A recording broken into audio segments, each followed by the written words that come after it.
Assalamualaikum warahmatullahi wabarakatuh. Yang terhormat Bapak Muhammad Juli Canto selaku dosen pengampu mata kuliah Sosiologi Hukum. Perkenalkan, saya Farah Septariana bersama dengan dua rekan saya yaitu Alfi Daya Akyunina dan Reka Verda Nurrohmah. Di video ini kami akan menyampaikan general review terkait sosiologi hukum yang telah kami dapatkan di semester 5 ini. Sosiologi adalah ilmu yang mempelajari tentang situasi masyarakat yang aktual. Sedangkan sosiologi hukum adalah ilmu yang mempelajari hukum dalam hubungan dengan situasi masyarakat.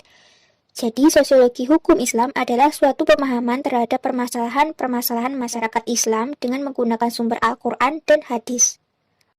Wahyu meskipun bersumber dari Tuhan namun disampaikan dengan bahasa sederhana dan mudah untuk difahami oleh akal manusia. Dalam kaitannya dengan agama, Islam merupakan petunjuk bagi manusia menuju jalan yang lurus, benar, dan sesuai dengan tuntunan kitab suci. Idealisme menganggap bahwa sebuah realitas harus tunduk pada hukum. Realisme beranggapan sebaliknya, yaitu hukum yang harus mengikuti realitas. Sedangkan antara moral dan hukum juga berkaitan satu sama lain, di mana keduanya juga mengatur tingkah laku manusia.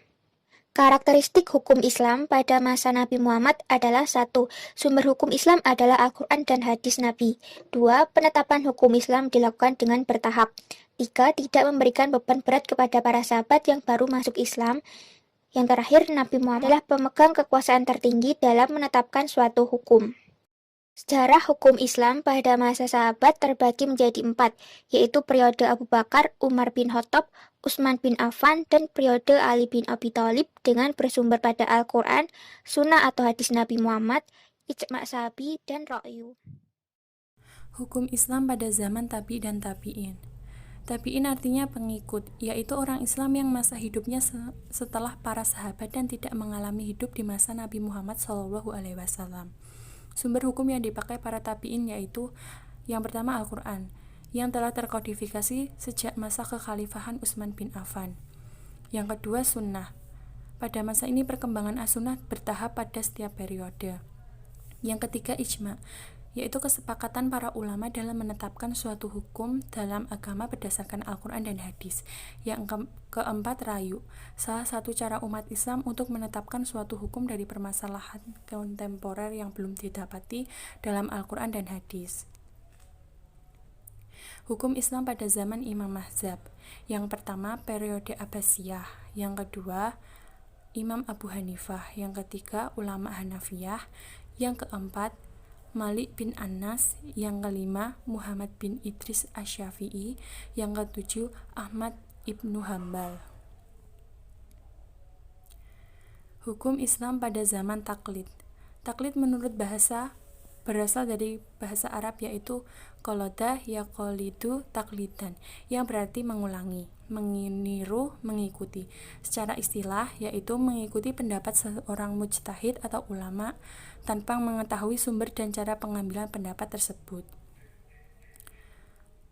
Faktor kemunculan taklid. Yang pertama pembukuan kitab mazhab, fanatisme mazhab, jabatan hakim, ditutupnya pintu ijtihad, terbaginya dualat Islamiyah, persaingan antara pengikut mazhab, pembentukan hukum dan ijtihad yang berbeda. Hukum Islam pada zaman modern. Modern dalam bahasa Arab yaitu tajdid, yang berarti pembaharuan. Pembaharuan ini terlihat secara jelas, misal dari statis menjadi dinamis, dari tradisional menjadi rasional, dan fanatik menjadi fleksibel. Implementasi.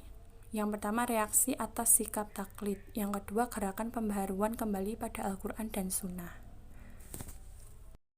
Interaksi ialah kegiatan yang berlangsung antara satu dengan lainnya, baik dengan benda, tumbuhan maupun hewan. Sedangkan gejala sosial ialah masalah sosial yang mempengaruhi dan disebabkan oleh tingkah laku manusia itu sendiri. Keduanya saling berhubungan karena akan menimbulkan dampak tertentu.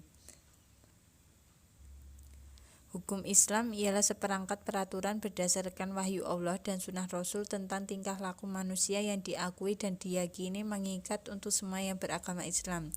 Sedangkan perubahan sosial ialah perubahan mengenai kemasyarakatan yang mempengaruhi sistem sosial, nilai, sifat, pola perilaku dalam masyarakat, serta sikap yang disebabkan perubahan kondisi geografis, kebudayaan, ideologi, ataupun penemuan baru dalam masyarakat. Pembangunan masyarakat atau perubahan sosial merupakan masalah pembaharuan cara berpikir dan sikap hidup. Tanpa sikap dan cara berpikir yang berubah, pengenalan lembaga-lembaga baru dalam kehidupan tentu tidak akan berhasil. Maka, hukum sebagai sarana untuk melakukan perubahan atau rekayasa sosial menjadi semakin besar. Efektivitas itu sendiri berarti kemampuan dalam berorganisasi ketika menyelesaikan tugas.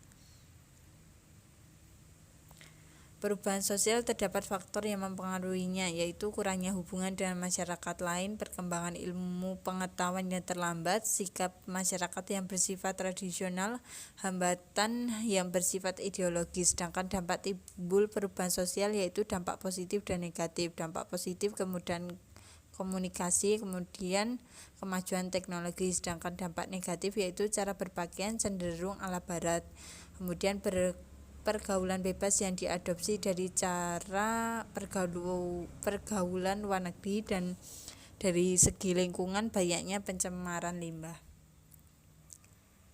Baik, terima kasih sebelumnya, dan mohon maaf jika ada kesalahan dalam menyampaikan materi. Sekian dari kami. Wassalamualaikum warahmatullahi wabarakatuh.